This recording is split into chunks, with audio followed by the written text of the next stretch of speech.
All right. All right. Welcome, everybody, in-house or online and so on.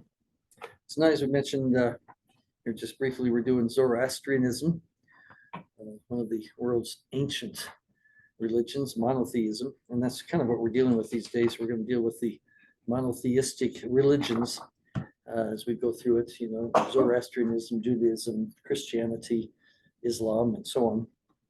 And but before we deal with that and hop into that, this may take more than a regular class, but that's okay. We can continue it next week and so on. But I had a lot of questions, from not only students but others about the events of last weekend, horrific events of the Hamas attack on Israel, and the questions had to do mostly with the idea of, and we'll deal with this when we deal with Islam later on. But people are asking, who are this? What is the cause of these? Who are the Hamas? Who are the other Hezbollah and so on? Some of these other groups of Iran, and they all seem to be Muslim. Are they all Muslim? Are they all the same? And the answer is no, they're not all the same. In fact, they're very different. And just to give you a quick rundown as to why some of this is going on and why it's so horrific, is that anciently in the time of Muhammad, who obviously was the one who brought about Islam, who was the prophet of that which and brought about the faith of Islam. At his death, there was a little bit of a controversy as to who was supposed to take over. How was this supposed to happen?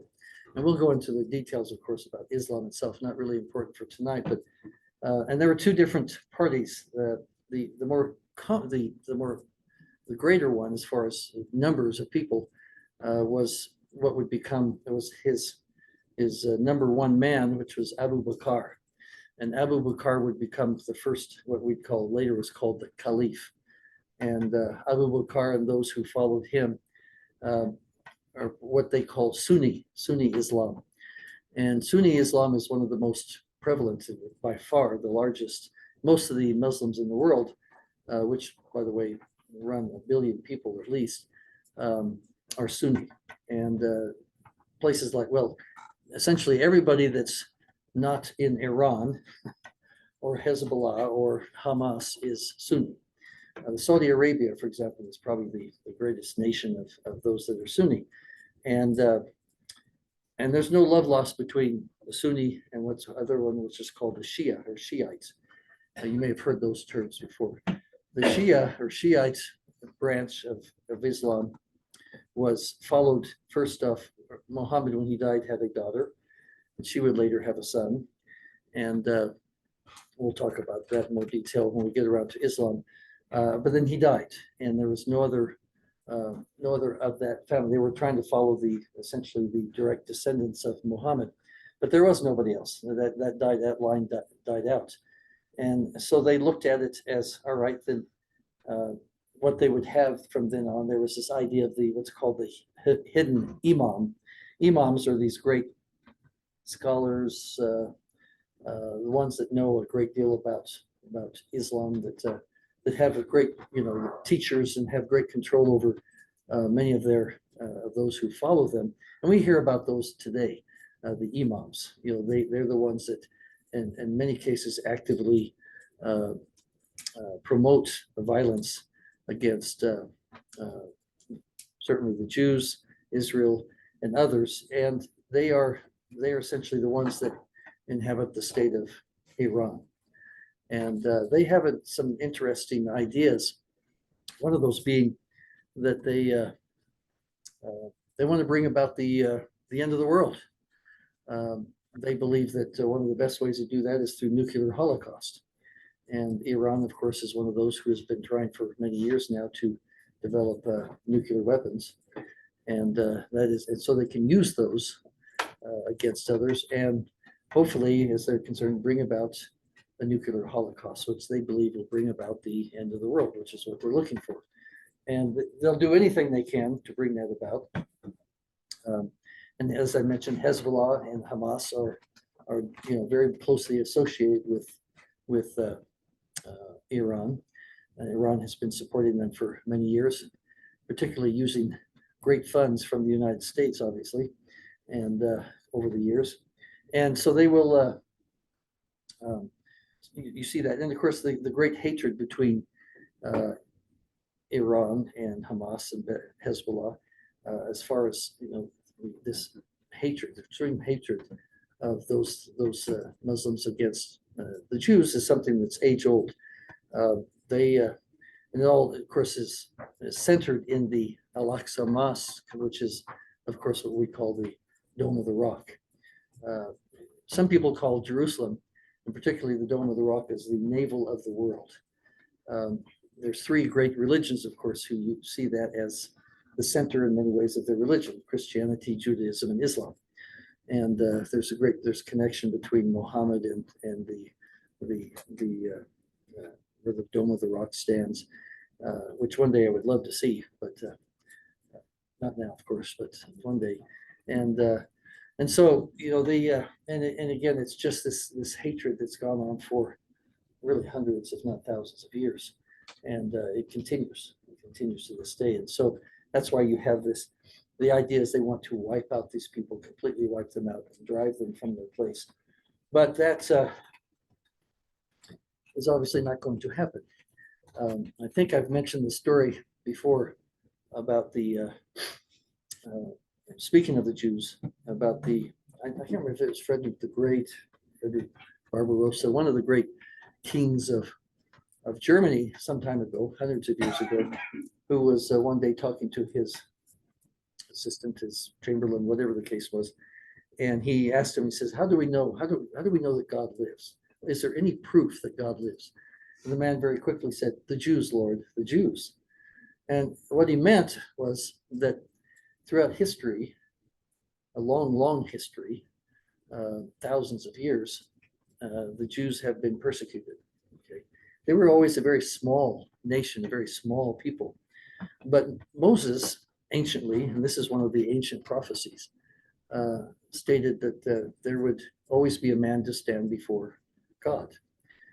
In other words, there would always be, and this is part of the covenant, okay, the Abrahamic covenant, so on, that was passed down. And so what you have is this very small nation right in the middle of all these great kingdoms, the Egyptians, the Babylonians, the Hittites, the Assyrians, the Greeks, the Romans, all of them.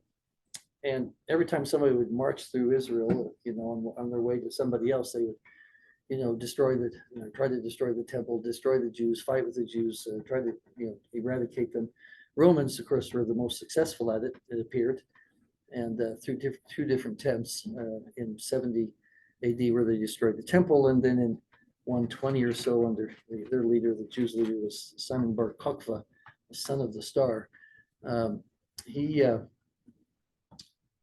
That's the temple was already gone, but he was his revolution against a rebellion against Rome was completely crushed eventually, and they were again led into slavery and so on, and yet that should have been the end of it, right? But it isn't the end of it. And they are around throughout the Middle Ages, where you had numerous pogroms, and pogroms, of course, are essentially like Holocaust-like movements. The French or the British or whoever looking for Spanish, looking for money, they'd run out of money, and they would either oust or kill or both the Jews and take their property and their money and so on, and then let them back in after a while so they could do it all over again in 20 years. And then, of course, you had the modern Holocaust, the worst, in World War II. The Jews always come back. They're never wiped out. If anybody should have been wiped out thousands of years ago, it was the Jews. I mean, all of these great nations, every one of them are gone. They say the dustbin of history, and yet the Jews are still here. And so obviously there is a God. There was a covenant between these people and God, and God keeps his promises. And so there will always be that. And history doesn't seem to see that. Certainly people in history don't seem to see it. And here we are. There will always be the Jews. Always, always, always. Yes, ma'am. So you know what's it called, the FEMA like testing that they did last week? Oh, yeah. Did you know that they did it in Russia on the same day? Did they? Yeah, and like all of Israel's, yeah, all of their like intelligence went out, just like very conveniently. Do you think that that has anything to do with the people that bombed Israel? Oh, well, the Hamas. Well, the thing is what happened in this case. And that the first thing that came to me when I saw what was going on in Israel, that was Saturday evening, was that this is surprising to me because Israel usually is their intelligence. They have one of the best intelligence services in the world, and they obviously weren't ready for this. But the problem is what they weren't ready for was the sophistication of the attack. Weapons. This is where we know Iran. Iran set this up a week, 5 days or so beforehand in the meeting. But there's no question about that. And they provided all of the sophisticated intelligence, sophisticated equipment, weapons, all these kind of things that Hamas used. Something that's never happened before. And Iran's been for decades the foremost initiator of terrorism in the world. It's what they do. This is what they do, and so that made them, that's what fooled, so to speak, or that's what kept the Israelis from realizing the great attack that was coming. They won't be fooled again, and because they can't.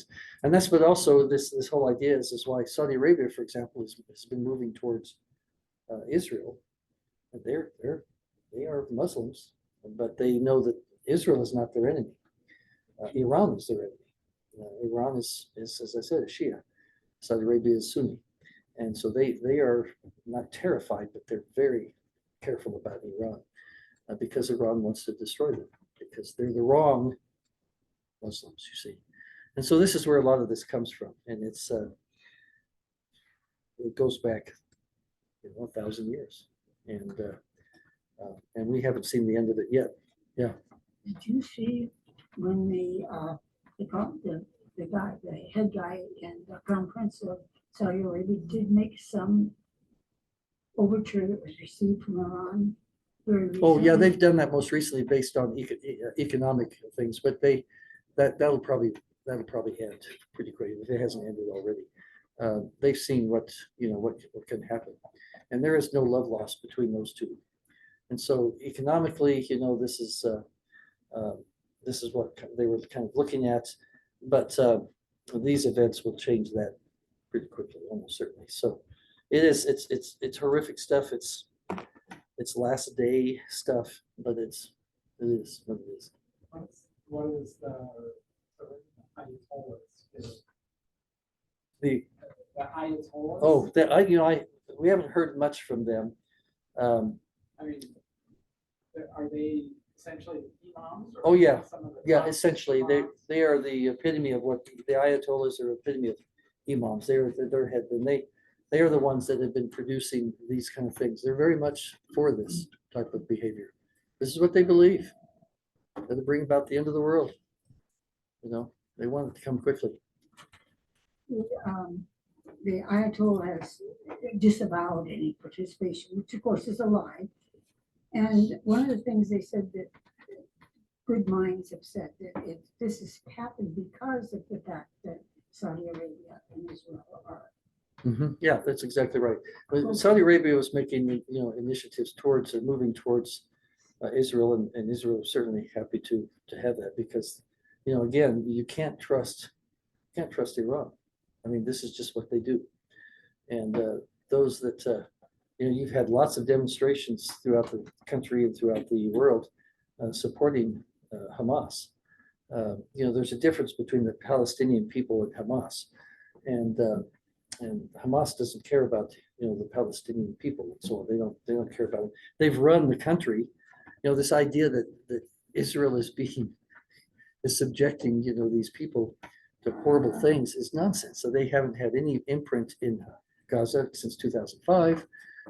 They have nothing to do other than they supply free water and free electricity to Gaza. Part of the deal they made a long time ago. There's no persecution of the Palestinians from this side. It's just, this is old stuff that goes back 40, 50 years. And even then it was rarely true. The idea is that, Hamas is the leadership. They are the ones who govern Gaza. And they don't care. The only reason they're there is to destroy Israel. It's the only reason. Yes. Hypothetically, if they were to like, start the end of the world and start bombing people, do you think that Albuquerque would definitely be like a place? Place is Albuquerque a danger if they're Well, coming because in? don't we have like a nuclear store here, like under the ground over there? Or something? Yeah, the idea is that if something were like that to happen, I don't think we need to worry too much about that at this point, except, the reports are finally coming in that we've cut off 30,000 people suspected by our security services, FBI and others, of having terrorist inclinations at the border. We don't know how many got through. Probably tens of thousands got through, and they're in this country. And, if we think that this can't happen in this country, better think again. Everyone takes one. Yeah. And so I used to work with an FBI agent. She didn't have, I think I might have mentioned her before. She was fun. She was about this tall, carried a big gun. And she was trained and was just crazy about domestic terrorism. And, she used to be like, what's that Disney film, Big? Was it Big? With the dog, the squirrel, you look around and any of you see the, yeah, squirrel, and it was domestic terrorism. She was like, what, and we've got some very good people on this end, but, when you allow thousands of them in, we don't know who they are. They don't know where they are. Just came in. So it's something to watch. But, this idea of people in this country who are congratulating Hamas to do this is pretty sickening, but there it is. So we'll talk maybe a little more about this later, but it's that's kind of what's going on, and the way this has happened, why this is happening as it is. But let's do something else, a little more, take our minds off of this for a minute. It's pretty horrific. And I worked 34 years as a criminal investigator and 25 years, investigating child abuse, and I've seen some pretty horrible things. I always love that verse in Isaiah where the Lord will come and wipe away all tears from all fall faces. But when I was seeing pictures of this coming through on Sunday and Saturday night, Sunday and Monday, there were times I just wept. I've never seen more horrific things than what they were showing. It was just unbelievable, just horrific stuff. And so it's anyway, there is evil in the world, is there not?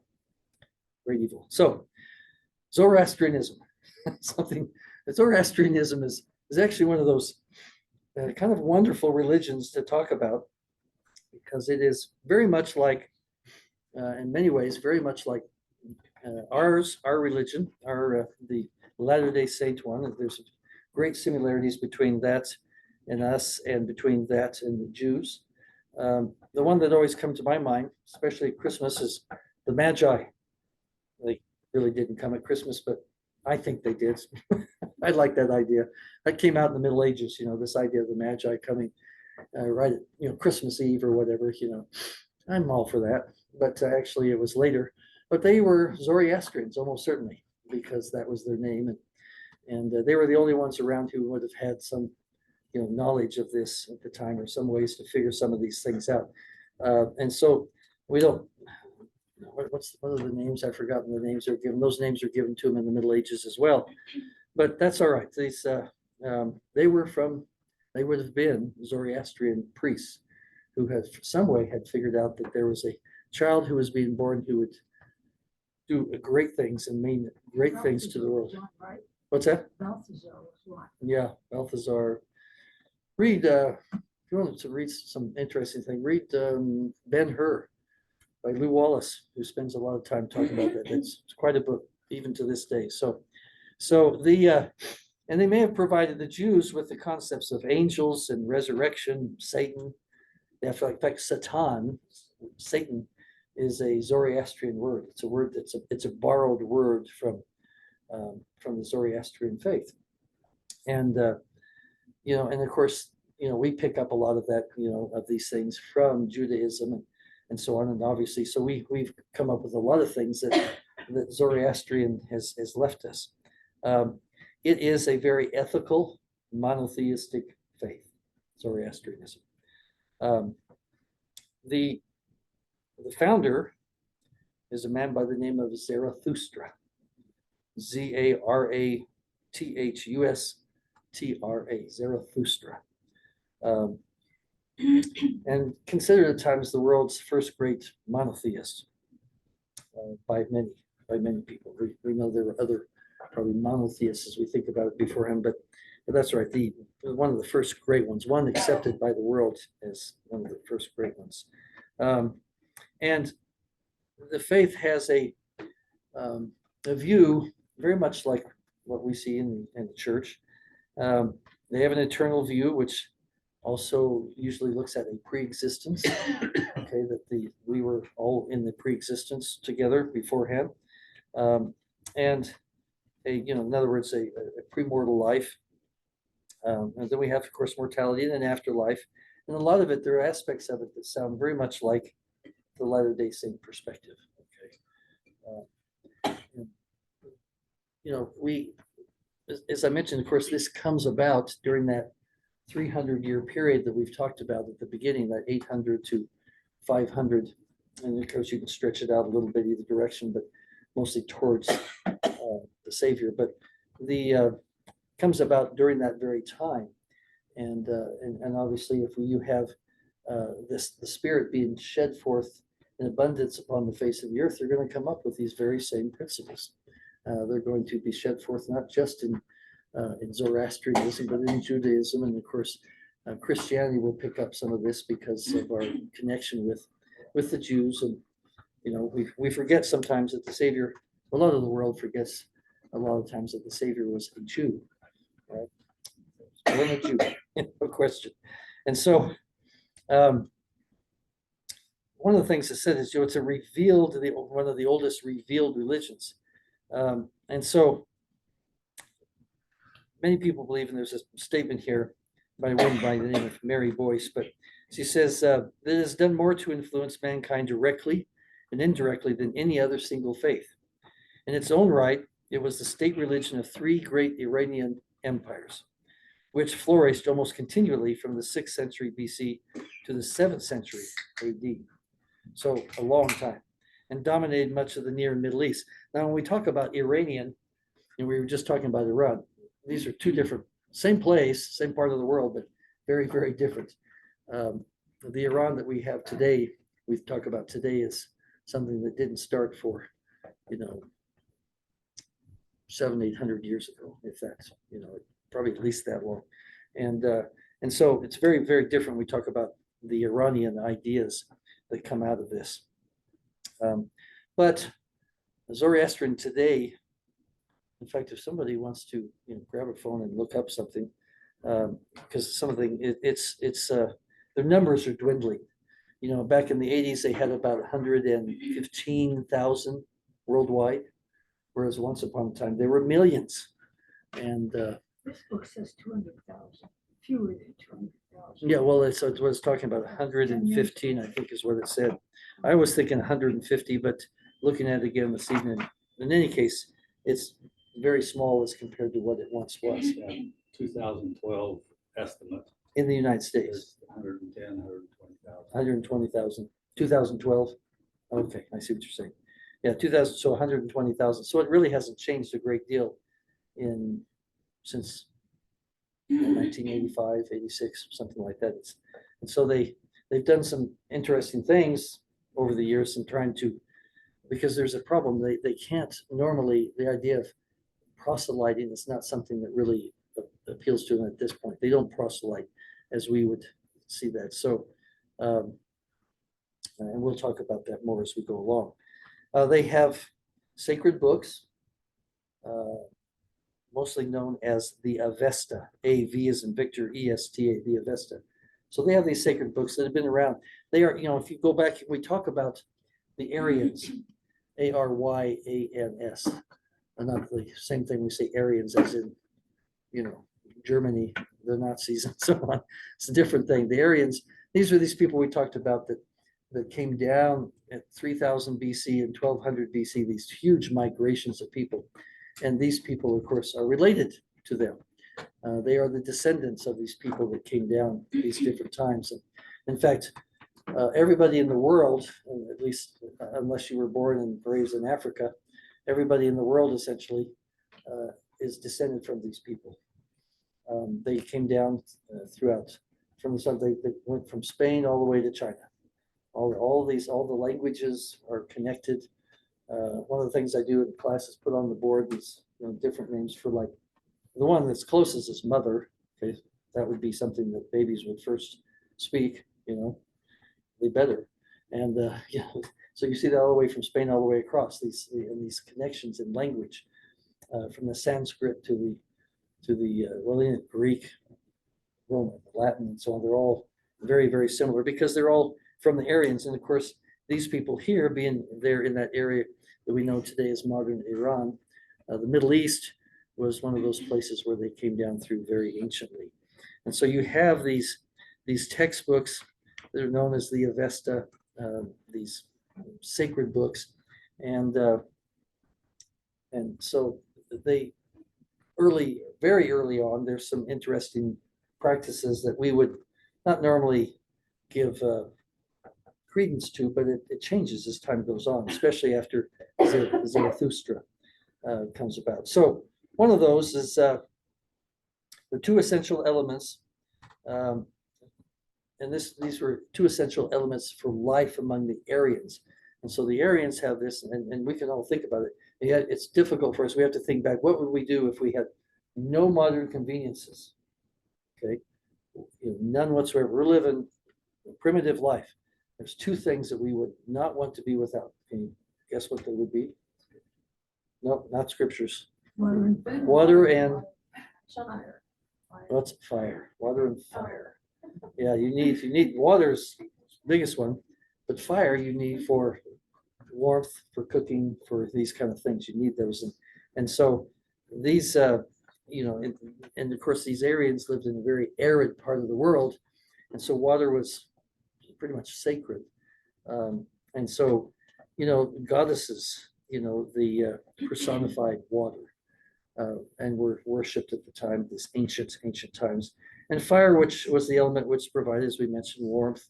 And when you have these severe climactic conditions up in that part of the world where these people were, up in that, what some people call the Russian steppes, or in that area, it gets cold. It's really cold. Anybody have any elm trees, close, here in town?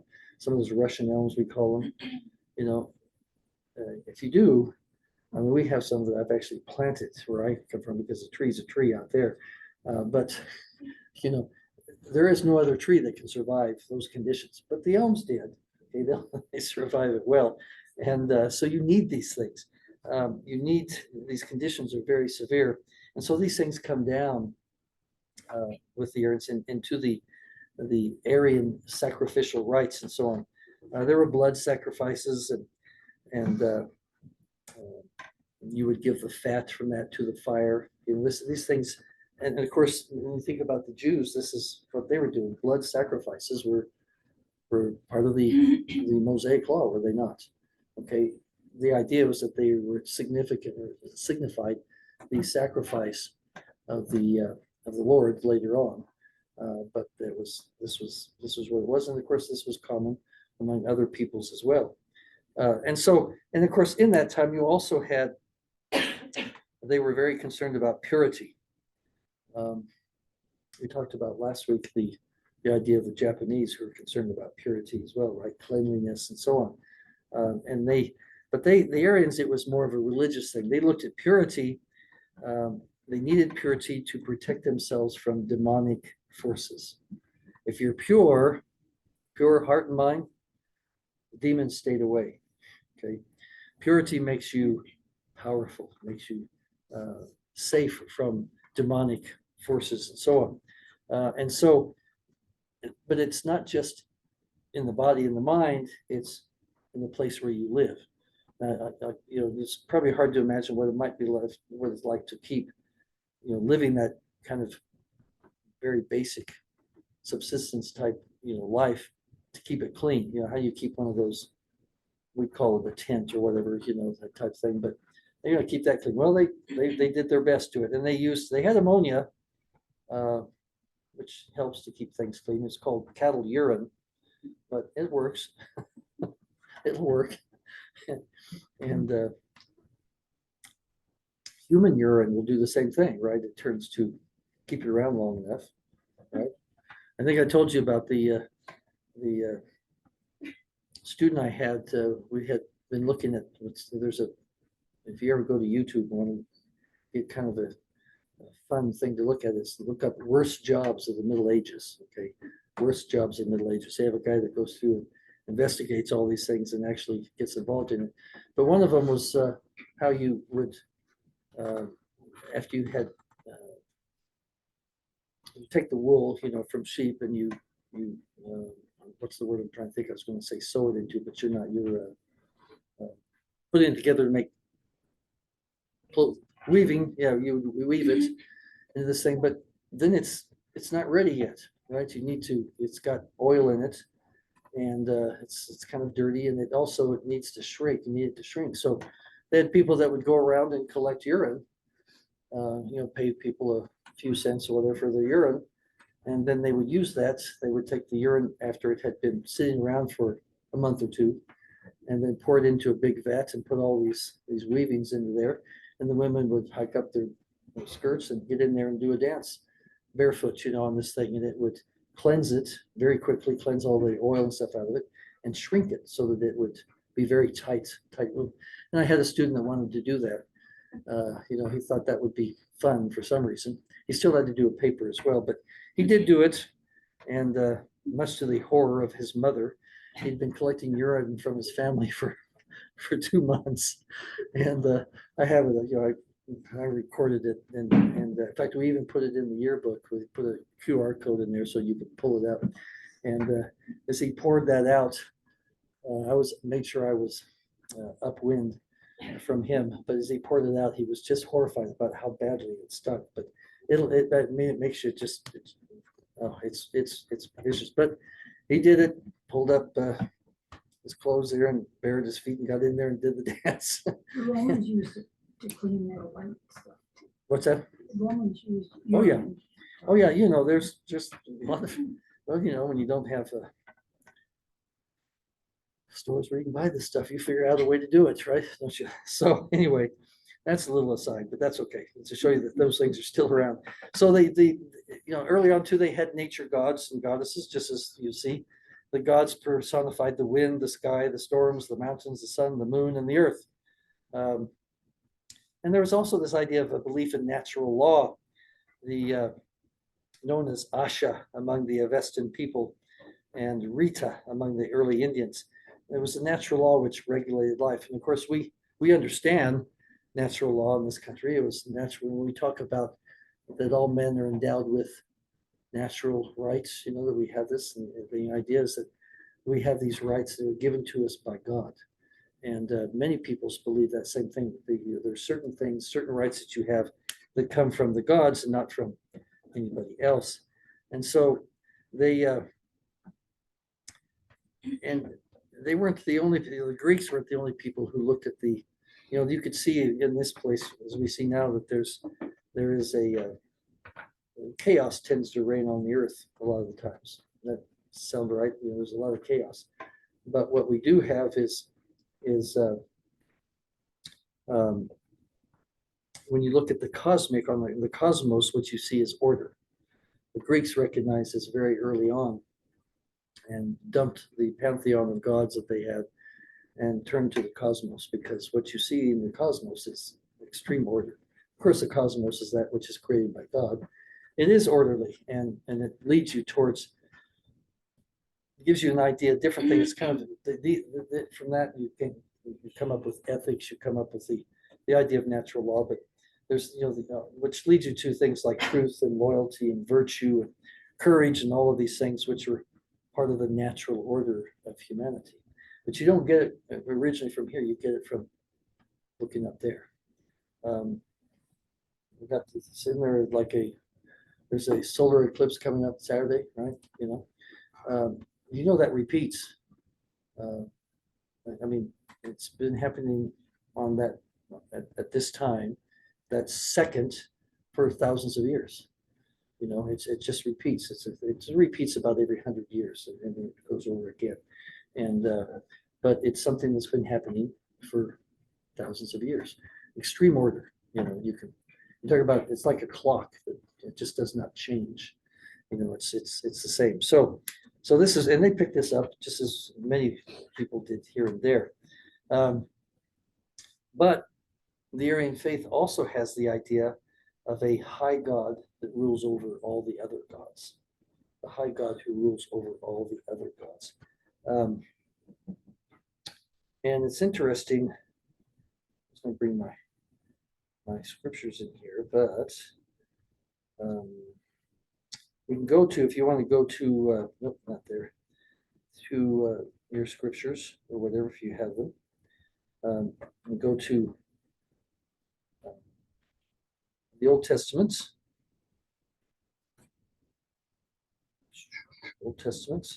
And you go to Psalms. And we read part of this here recently. Psalms 82. It has an interesting start in the verse. We didn't read the first one, but Psalms 82, where it says, God standeth in the congregation of the mighty, he judgeth among the gods. There's this idea, this judging among the gods is very much with this idea that we have these gods are brought together. Who are the gods? A lot of them are, as it goes later on, talks about, I have said you are gods and all of you are children of the Most High. This reminds me of this idea of these great conferences, if you will, in the pre-existence, and even after the time of the forming of the earth and mankind here on the earth, because he says, how long will you judge unjustly and accept the persons of the wicked? Defend the poor and the fatherless, do justice to the afflicted and needy, so on. Deliver the poor and needy, rid them out of the hand of the wicked. But and then verse 6, of course, I have said you are gods and all of you are children of the Most High. There is a head God who is the God of the other gods, if you will. It's an interesting thing because it's really something that you only find in the church today. And it's the only thing that makes sense. Anybody else, what you see is Christ, this is the verse 6 is the verse that Christ mentions, where he says, when he's condemned and they want to stone him, and for what good work do you stone me? He says, not for a good work, but thou being a man maketh thyself a God. And he says, your own law says you are. Your own law states it. What you find throughout Christianity, all of Christianity except ours, is that we are not the children of God. We're not the children of heavenly parents. We are just essentially creatures. God does have creatures. They're called cats and dogs and elephants and cows. But if we are the children of God, then we are gods. It's just that simple. And the idea is that we're not, because otherwise, what is the purpose? What is the purpose of our creation? Or as Paul says, what is the purpose of our begetting? Paul always uses the term begotten. We are begotten. It's a whole different thing than creatures, right? Creatures are not begotten. Creatures are made. We are begotten. But all of Christianity, except this one, has missed that. And so if we are just creatures, if we're not the children of God in a real sense, then what's the purpose of our creation? Was God lonely? You see, their own ideas that they have in the churches is that, I mean, they really don't have an idea. Why are we here? What's the purpose of in their parlance, what's the purpose of our creation? And if God was going to just create us, he could have probably done a better job, right? Because, why not make us more loving, more kind, more accepting of each other, more smarter, more intelligent, more, whatever. There's a song. What's that? There's a song we sing in church, but Yes. But that wasn't it. You see, the idea is we are the children of, it says we're the children of the gods. That means that we have a much higher purpose. There's much more to us than we know, than we usually understand. And certainly modern day Christianity does not know it. Doesn't know it. But it's just scripture. Right? It also means that we have there's much more responsibility is put upon us to act like the children of God. We don't do so well most of the time. But that knowledge is very restricted, isn't it? How many people in the world actually know that they are literally the children of God, of heavenly parents? And with what all that means. How many know that? Not many. Very, very few. And so if you knew those things, you might, there's the old seminary film from way back, where people come in. What's that? And Search for Happiness. No. That far back? Well, that one, yeah, no. Yeah. Beep. She turn it, beep, turn it again. Not that far back. But the idea that, a prince or a princess is stolen, kidnapped, and they're taken off by these mean, nasty people. What the whole purpose is to get them to deny who they are and to say and do things which are wrong. And they just look at them and say, I won't do that. Well, why not? Because that's not who I am. I am a child of God. A child of God doesn't do those things. And they put it in terms of prince and princess. You're the daughters of or sons of kings and queens and so on. But it's the same thing. I don't do those things because that's not what a child of God would do. Not what I do. Yeah, but very few people know those things. And so you just see all this time, again, there is a whole point of being humble. We need to be humble because that's how we learn. Okay. And that's how we go on the path that leads us to our heavenly parents, back to where we came from. So you have to be very humble to start with that, but otherwise you have to remember that I'm a child of God, and there really is no limit to what I can do in righteousness, certainly, right? Of course, children of God are also very powerful, and they can do great evil too, can't they? So anyway, so you have a high God who rules over all other gods. He's called Ahura Mazda. I love that name, Ahura Mazda. It may have something to do with the car, but not really. Ahura Mazda, Ahura, and then Mazda, Mazda, and he is the Lord of wisdom. He is the great one. In Persia, it's just known as Asura, Asura, the Lord. Very simple, the Lord. And so you have Ahura Mazda, and there's some that we'll see here later that there's this idea of duality, that you have a God of righteousness and you have a quote unquote God of wickedness, evil. But we go for that too, don't we, in a way? Certainly they have that. So the views of death, and this was the Aryan views, but it's passed down into not only into Zoroastrianism, but into Judaism. As we remember when the Lord hears about the death of Lazarus. He's a long ways away, right? He's up north. He hears about the death. Somebody comes to him, and so he said, but he takes his time coming back. You know, this is best friend, the brother of Mary and Martha, very close. And but he takes his time coming back. It takes 4 days or more before he gets back. And one of the reasons is because probably that he's doing is that there was this belief in Judaism that the spirit hung around the body for at least 3 days, trying to get back in. Okay. And once the 4th day had come, then the spirit went on. And so if he got back earlier than that 4th day and raised Lazarus from the dead, someone could say, well, there's no miracle here. The spirit just got back in the body. That's all. He wasn't really dead, or the spirit got back in. And so he waits for that period of time. Nobody can argue with him. Well, interesting enough, all the way back in the Arian views is that they held that the soul of the deceased remained near the body for 3 days. The concept still held by Zoroastrians. They still believe that.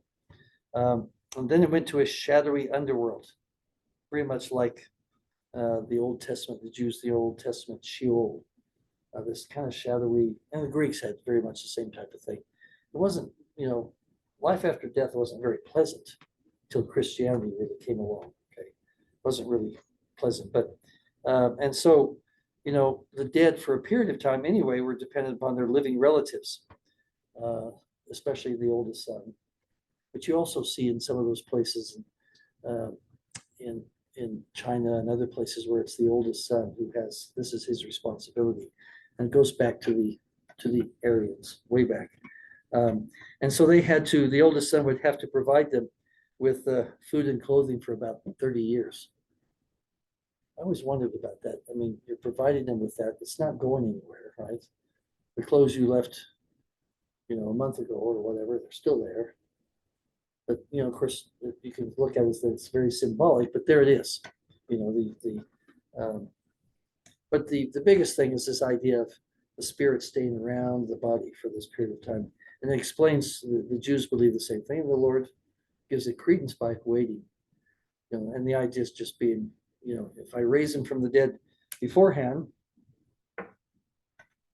then they have an argument, but not after he gets there. When he gets there, and that's what Martha says. What does she tell him? She knows what he's going to do, and she said, they talk about rolling away the stones. Lord, he stinketh by now, right? Martha, always careful about these things. But she's right, Remember the Jews, and you see this with this horrible thing that happened over the weekend, is that the practice is you bury the dead within the 24-hour period as soon as possible. One of the great stories I heard tonight was there was 3 women, a mother and daughter-in-law, whatever, in Israel. And one of I can't remember if the family member, whether it was a daughter or a soldier, had been killed in this. But the problem is when they do the funeral, they need 10 men to be there because they have what's called a minyan. In other words, in order to say certain prayers, you need 10 men. It's just something that goes back many years. But they didn't know anybody. They're newer. They didn't know anybody. Certainly not 10 men. So somebody put out the word, we need 10 men. Well, 10 men showed up. Actually, over 1,000 people showed up, came to be with them. Most of them men, but thousands, hundreds and hundreds of women as well, and men, just because, it shows that camaraderie, that coming together. It's a great story. So many of these things go on with this idea of providing for the dead and so on. And so they also develop a concept of paradise eventually. A place of bliss where the deceased went after death, right? It's to await a resurrection, in which the bodies and souls would be reunited. This comes out very early on. This idea of paradise. It doesn't happen for the Jews and for the Greeks and some others for quite some time. But this is early on with the later Aryans, and before you really have a church of what we call faith, which is Zoroastrianism. This idea, where is it coming from? At this point, hard to say, but I would say the spirit, The idea of this idea that, there's probably a lot of what we'd call prophets that we know nothing about. We have no idea. The Lord has placed them there. There were men or women that had this ability to receive inspiration, and they did. I have one that is, what's his name? Tell you, names are going to defeat me one of these days.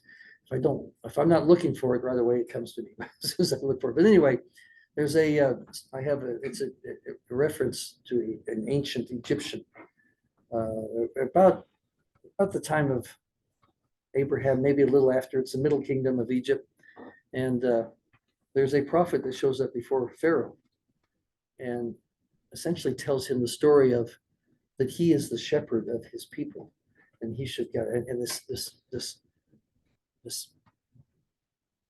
I don't know what you call it, criticism of this thing he tells the Pharaoh. He's essentially chastising a little bit. Is you're the shepherd of this people, and the words he uses sounds like came right out of the New or Old Testament. I mean, right there. But we know that based on the Old Testament, so on, and when we have the school of the prophets in the time of Joseph Smith, they did that anciently. They had a school of the prophets in the Old Testament. These people that were trained and that would go off, and a lot of them would go off to these kingdoms that had no Jews in it, that really didn't believe it, and they would go off to pour oil upon their head and consecrate them, if you will, king of whatever kingdom they were from. And these were trained and sent off. We know almost nothing about them, but we know that those existed, and probably very much like what we see in the more of the modern day with the school of the prophets. And so these things have happened. There have been many prophets that we probably know nothing about. The Lord cares for his people, and probably, it's going to be interesting to see when the books finally are open, right? The big books. And we see what the Lord's been doing all these thousands of years. And so, in any case, and so they believe that usually resurrection would take place within the first year after death. And so this idea that, if resurrection occurs, you need to get rid of the body somehow. You don't want this old, nasty body that you're going to come back to. So the Indians, and by the way, you have kind of two centers of Zoroastrian anciently in the Aryans, in India and then in the Middle Eastern Iran area. And so in India, they had cremation. The body's quickly destroyed, and they still do that at this point in many ways. And then they take their what bone fragments were left, and they would bury them. And the reason is fire, of course, is a cleansing thing, so that was one way of doing it. But the Iranians, this is India, of course, the Iranians, fire was deemed to be sacred. So you didn't cremate a body because fire was considered to be sacred. A dead body is unclean. And anything that comes from a body normally is unclean. Okay. Poor women, the menstrual period is really, they'd lock themselves away for days and days, okay, till that was over with, because that's considered unclean and so on.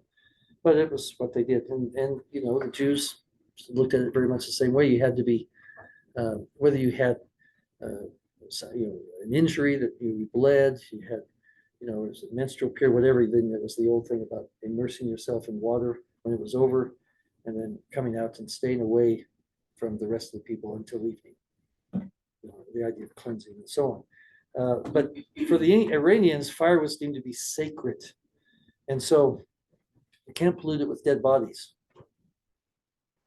And so then, and of course, we'll see some later on, they have this a little more detail on how this is taken care of. And so,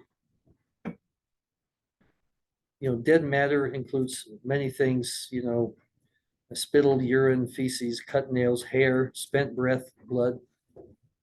If you're a priest, you cover your face with a mask because you don't want, if anything comes out of your mouth is close to the fire would pollute it. you know, and in fact, they looked at women in their menstrual period. They were an unfortunate victim of the evil god who was called Angra Mainyu. In other words, the menstrual period was like an attack.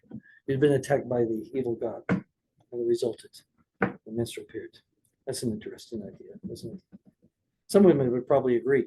Yeah. My great aunt, that generation, my grandmother and her grandmother, they called it the curse. The curse? Mhm. Oh, yeah. Yeah. Men just go, I don't know what they hear, but I don't know. What do we do? So anyway, so this is kind of these things that, and what they would do with them with the body, you can't bury it. You can't cremate it. So the body then would be taken and they'd have a kind of a funeral service, very brief. Then they take the body and they take it to a tower. And we'll talk a little more about this later or next week if we don't get to it. And they place the body on top of the tower. They allow the family to see the face one last time, and then they go quite a ways from the tower and wait for the buzzards and the crows and the others to come. And they would clean the flesh off the body in about half an hour. Didn't take long. And then they would take the bones and place them in the tower, the bones that are left, and allow them to further break down there. You don't bury it because the ground is clean as well, but you allow that natural process to occur. These days, obviously those in the United States, we don't have towers like that, and that would probably be looked down upon by people, your neighbors. But what they do is you can now bury, but you must bury, if you bury a body, then they're buried in a lead-lined casket so that it never pollutes the earth by the decomposition of the body. And so they can do that. It's an interesting idea. Well, Zoroastrianism, eventually what we see is that faith comes about later on. And it's this comes from the Greek name, which is Zoroaster. Zarathustra is the ancient Persian name, Zarathustra. And so Zoroastrianism, Zarathustra is the name of the man that really brings about what we understand as Zoroastrianism. He is well recognized, and once upon a time, this was something that was celebrated with all the intelligentsia in this country and other places. And so, you ever seen, 2001: A Space Odyssey? I've seen that, the music right there at the beginning, yeah. Thus sprach Zarathustra. And who was that wrote that or composed that? Come on, you all know this. God, I'm looking for a name.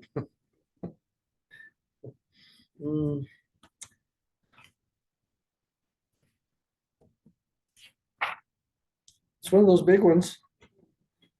Richard Strauss. Yeah, Strauss. We once used that as time to play a trick on my roommates and I on our suite mates. We put very carefully the speakers into the middle. They had two beds on either wall. We put the speakers, big speakers like this, between the two beds, went into and put on, thus sprach Zarathustra, and it's just, blasted. The walls were shaking. It was fun to watch. Anyway, so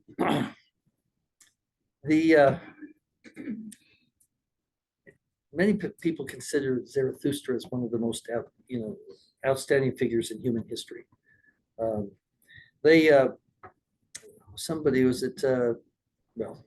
of the scholars says Zarathustra was the forerunner and perhaps the major inspiration behind the later remarkable outbursts of spiritual, religious, and philosophical activities which took place in the 6th and 5th centuries before Christ, just the time we talked about, in Iran, India, China, and Greece. Great teachers like Solon, Thales, Lao Tse, Pythagoras, Buddha, Mahavira, Confucius, Socrates, and Plato. We forget sometimes, I don't know if I always mentioned Socrates, Plato, Aristotle, These men were part of this whole thing. All flourished in the span of 150 years. It may be that this great awakening of thought in a galaxy of highly gifted seers and thinkers was independent. If, however, we take into consideration the subtle intellectual communication which had been going on from the earliest times between the seers and thinkers of different races, we may be justified in assuming that the commercial intercourse between the great empires of antiquity carried with it an interchange of a great variety of cultures, philosophies, ideas, arts, and legends. The teachings of Zarathustra and the culture of ancient Iran have exerted significant influence on world cultures. No question. No question. It's pretty amazing. And so, who was this man? Who was this Zarathustra? Well, in the time, kind of really as I mentioned already, pre-Zoroastrian times, the priests were already called magi, okay, which is where we get this idea. And their calling was from father to son. And they had this, a traditional priesthood was one of the reasons why they didn't proselyte. Okay, you don't bring in other people because always you have father to son, father to son, father, and so on. And if you bring somebody else in, then how do they receive that priesthood? You see, how do they do that? So you don't normally. But if you start out at the beginning with many fathers that are priests, and then you go on from there, because father to son, it can be if you have 3 or 4 sons, you have 3 or 4 priests, and so on. So it spreads. And so there were there's a controversy as exactly when Zarathustra was born, time in which he lived, but it's usually sometime in the 600s, mid 600s is when he was born. And so he was a young boy in that time. The local priests, the wizards, discovered by their magic, if you will, that he would become the founder of a great religion. And but it would put an end to a lot of careers, a lot of lucrative careers. So on several occasions they attempted to kill him, but each time he was miraculously preserved. I don't get to pick on you at school anymore like I like to. No chance here. Yeah. So the custom is that 15 is the age at which you would maturity was reached, and he would at that time Zarathustra, like any young boy of his age, would receive the sacred girdle as a symbol of his devotion, and he would become a priest. But like many other religious leaders that we see during this time and afterwards, he felt kind of a dissatisfaction with the current religious traditions that were there and their answers to life's dilemmas. Nothing new in that, right? That's happened. Sometimes the answers just don't make sense. Sometimes I guess they never will. Sometimes that's the way it is. But so according to that tradition, about age 20, he began to wonder, seeking answers to these religious questions. Sound familiar? A lot of these people we ever talked about, it's about the time they start wondering, and they reach that age and they ask all these questions. Right, young lady? Ask all these questions. Yeah, I know. You're going on 20 though, right? Oh, Yeah, I'm okay. not 20, No, I know, but about about. And so they begin to wonder, seeking answers, okay, to some of these questions. It's normal. And there's these hymns that he's brought out. He sees a lot of suffering.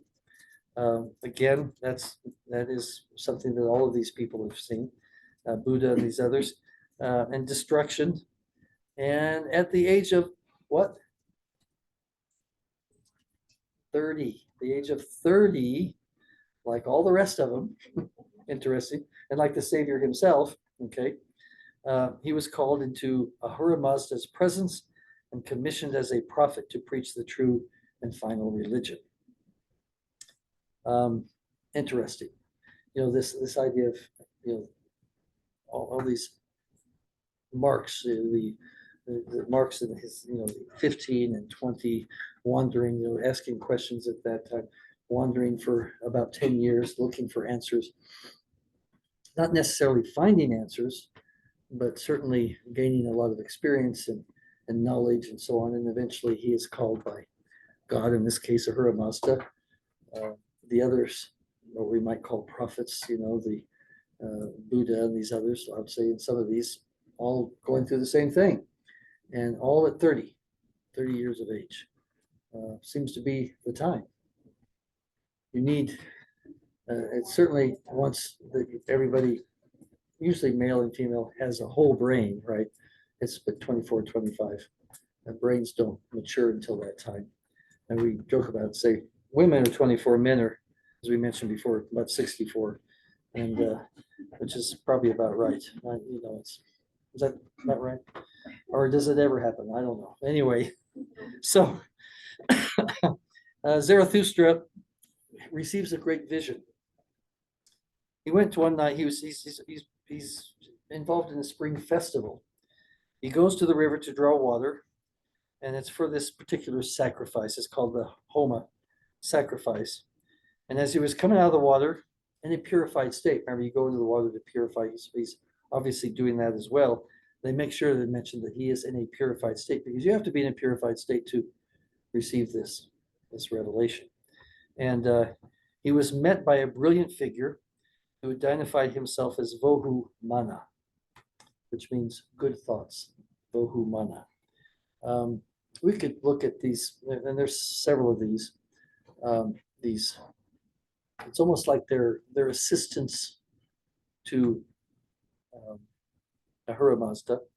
We might consider them as like archangels or powerful angels that assist Ahura Mazda in the work and so on. But it means, Vohu Mana means good thoughts. And he leads Zarathustra into the presence of Ahura Mazda. Also present were 5 other beings like Vohu Mana. And they all radiate this kind of brilliance, this beautiful white light. So which any religion would indicate as purity, as maybe reflecting the radiance of God or something within us. We describe that, the people that are in the presence of these ambassadors of God, or in the presence of certainly God himself. It shows this. But Moses, when he comes back from his interview with God, what does it say? His face radiated this light. I haven't seen maybe we're going to Italy in March, taking a bunch of kids. If anybody's interested, let me know. I mean, not all kids, we got about 10 adults. But anyway, I want to see the Michelangelo's statue of Moses with the horns sticking out. And those horns, of course, were meant, he only put 2 in there, but they're not devil's horns. They were, Michelangelo puts them there to show the idea of the light coming out of his face, out of his forehead. And so he puts horns. Doesn't really, I guess that was the best he could do with showing that light. But people who come out of the presence of God have that light. They're filled with the Spirit. It's just bright. In fact, Moses at times, remember, Scripture says he had to cover his face because people were terrified. What's this, light coming from you? It's the presence of God. Can't have that. It scared them. And so these beings all show a brilliance. And it was so bright that Zarathustra couldn't see his own shadow. Okay, I mean, they surrounded him, so there's this huge bright light. And at this point, he gets his first commission, and there was to go out and teach this true faith, and there would be other visitations that would happen later on. So he goes for the next 10 years, and further times, of course, he meets with Ahura Mazda. He becomes convinced that he had been called as his prophet, obviously, no question about that. And it's a universal message. It's considered a universal message. This is for all people, not just for those in the, the select crowd or whatever. It's for everybody. It's for the benefit of all mankind. This is unusual in some respects. A lot of these things that were picked up were like, but I think the ones we've covered are considered a universal message. Some of them are more difficult to live by than others, certainly. But so he works at it for 10 years. And this, again, we see is very difficult. It's a very difficult time. Converting others, very difficult. In fact, 10 years, he converted only his cousin. That was all, only his cousin. Not very successful, is it? Just his cousin. That's very successful. Is it? It's one more person. Well, okay, one more person, I'll grant you that. Very successful, huh? So, however, he finally visits the king of Persia and converts him. And when that happened, suddenly you have thousands and tens of thousands and others. And this was known by a lot of religionists, if you will, over the next couple of thousand years. That there's, even when the Christian monks would go out, they knew if they could convert a king, that the rest would follow. Happened really well in England. They were able to convert one king, and they had about 3,500 baptisms in the next month or so. It's a lot of work, right? And so, yeah, do that if you can do that. So this brings, of course, thousands and tens of thousands into the religion. And so he works with the king pretty much for the rest of his life. The next 30 or so years, really between 57 and 77. He dies at the age of 77. And the king, had a policy of kind of militaristic nationalism. Not unusual in that. And so it mentions that he had 3 wives. They all survived him. I did say that he had them all at one time, but they all survived him in any case. And one of these was the daughter of the counselor of the king. He had 3 sons, 3 daughters. And that's really all we know about it, other than the writings that you have. Is there some explanation for the 3 wives? Because they believe in monogamy, and if they all survived him, did they believe in divorce as well? Well, it's a good question. I don't know whether they had a divorce, but you're right. They all survived him. So they either had them married at all at the same time, or one after the other, and there was divorce. Divorce may have been easy. I don't know, but that would be my guess. Yeah. Perhaps is current Islam. Like, they're usually in different cities. Yeah.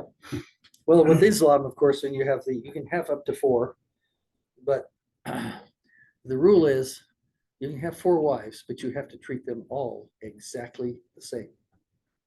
Now, any man worth his salt needs to think about that for a few minutes and go, that would be impossible.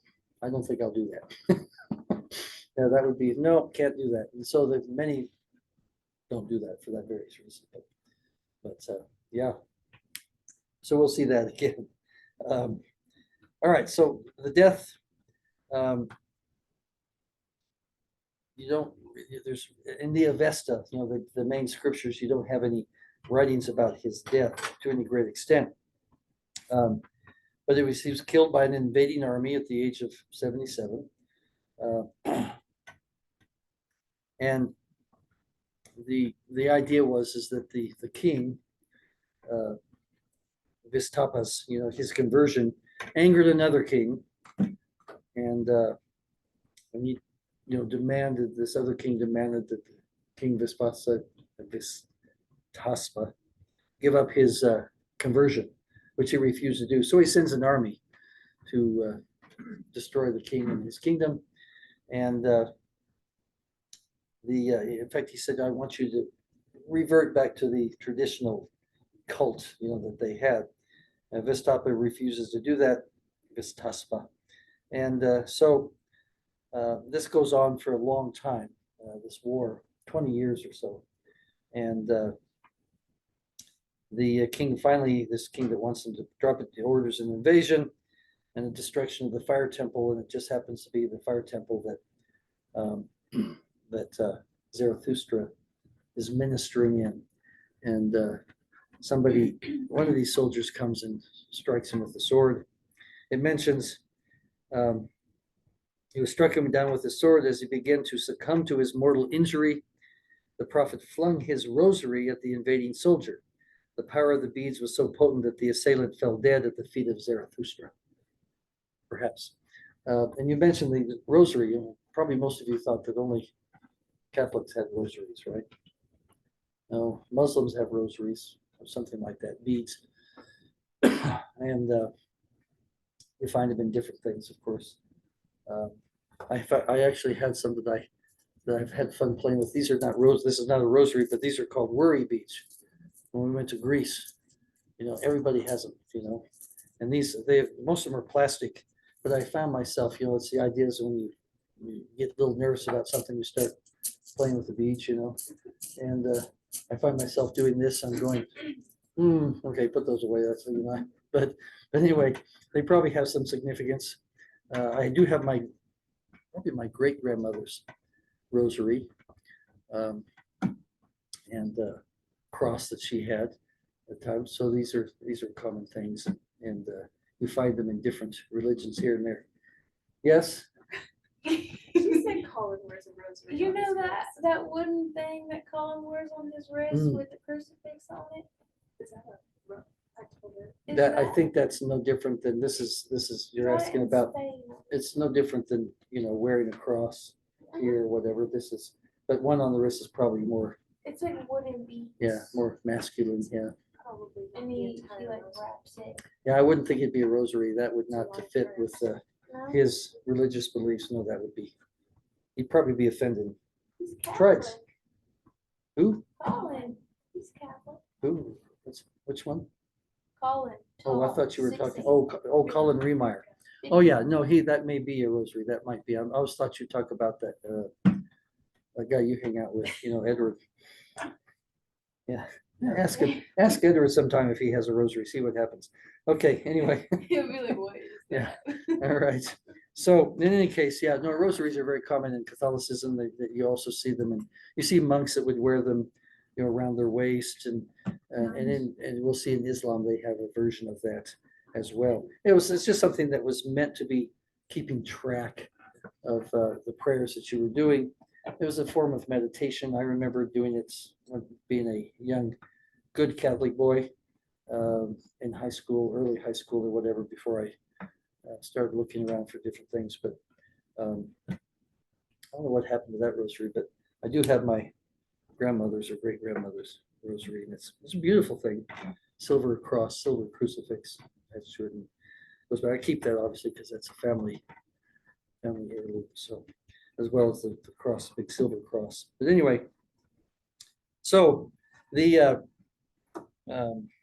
so you have four doctrines. We'll kind of end with this. We'll finish this up next week, and we'll be doing this obviously with things like Christianity and Judaism. They're too long to cover in one hour and a half in any case. But so his religious outlook, you have four different doctrines. Okay, four basic doctrines. One is that the first one is there's one God. Very basic doctrine, one God. There are six lesser immortal beings working in concert with God. One, of course, is Bohu Mana, but that's the good works and so on. Also, man has the freedom to choose between good and evil. Freedom to choose. It's an important concept, religiously and otherwise, right? Politically, something other than religion, so on. And the last one, fire is of central importance. Fire is very important. Fire, of course, again, comes down to the idea of purifying. it's pure. It's a representation of Ahura Mazda himself. It is something that's very pure, and it is a purifying element in the idea of the religion. So something that we on just a very practical level we would agree with, would we not? It's just something that's so it's symbolism in its very pure sense. He Zarathustra, along with these things, he rejects, this sacrificial system that the original Aryans had. The Aryan gods, these gods are demons. He says, masquerading as divine beings. You have good ones and you have bad ones, but and of course, there was one Lord, that is Ahura Mazda, no question. It is mentioned, he felt conscious of his presence or heard his words calling him to his service. This is Ahura Mazda. And something we would say is, this is the Spirit. He felt conscious of his presence or heard his words calling him to his service, a summons which he wholeheartedly obeyed. For this, he declares, I was set apart as yours from the beginning. I like that concept of being set apart. Not you, set apart. While I have power and strength, I shall teach men the right. In a startling departure from traditional beliefs, he proclaimed Ahura Mazda to be the one uncreated God, existing eternally, and creator of all else that is good, including all other beneficent divinities. You'll see that there's some things in there that we would wholeheartedly agree with. There's a lot more. There's a lot more that we'll see. We see that what we see in this, and especially when we're dealing with these religions from this 300-year period or so, in this case, a lot of them are within 150 years of each other, is the Spirit of God is very active. Heavenly Father is very active with his children. And you see this great infusion of the Spirit, very much like that, as we mentioned, that happened in Northeast United States, with the preparation for the restoration of the gospel. That's much more limited. This is the bigger that we're discussing, but it's God's caring for his children, preparing the way, especially in the last days, for what needs to follow, which is the coming of the Savior, and the finishing up of all these things that we've heard. And it's amazing, my wife and I were sitting the other day, sitting there as we talked a little bit about the conference and so on. I said, how many temples are there now, either in process or whatever, and she goes, I don't know, it's something like 300, somebody might have it more. But anyway, it wasn't that long ago when you could almost count them on the fingers of both hands, right? 10 or 12, something like that. That's one of the signs of the last days, is the temples filling the earth, covering the place of the earth. It's these things been prophesied for a long time. We see that the Lord has been working with his children over centuries, thousands of years. There is a God, right?